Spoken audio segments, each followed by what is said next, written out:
In our travels looking at landscaping this spring, we're seeing so many beautiful trees that are blooming this time of year. And we just wanted to take some time to highlight a few of our favorites for use in the landscape. Yeah, I mean, the first one we're going to talk about is the redbud. It's not a real common one. There's enough of them around, not as common as some, but it's just got that nice, tight little lavender pink flower along the stems, and they're just gorgeous this year. And one nice thing about the redbud is it is a native tree. Not so much right here, but if you go out like western New York, Erie County, or just a little further south, it is a native tree. Some people like the native.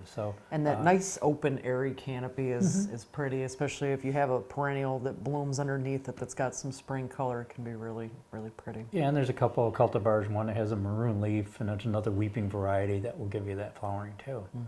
So the next one is Serviceberry, which is one of my favorite native trees. It blooms so early on, which is nice. So it gives you some color after the long winter. That bright white really shows up. And it's just a really nice tree throughout the year. And in June, it gets kind of a small red berry that the birds like, and the fall color is beautiful on that too. Yeah, and another interesting fact with the serviceberry is if you have a 80, 90 degree couple days while that blooms, it'll last about 2 days. But this year with cool weather that we had, it'll go like 2 weeks. Yeah. So it gives this year it gave a very long, long period.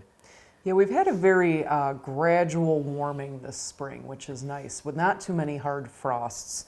And the magnolias were really beautiful this spring. Yes, they did. They went for a long time because they started early. Some varieties that start early, and there's a few that bloomed later. They got nailed, and they turned that brown. But it seems like most winters they all get frozen, and we never really get any flowers. So we really got to enjoy the magnolias a lot this year. And right now, blooming is the crabapples. And the crabapples, there's just so many different varieties, and you get white, light pink, dark pink. There's so many different colors and sizes and shapes. Yeah, that's one of the go-to flowering trees because it's a tough, hardy plant. It blooms consistently, easy to grow, all the above. And again, you mentioned benefits later in the season. It has a fruit. A lot of them have very small fruit that the birds will eat the following winter even.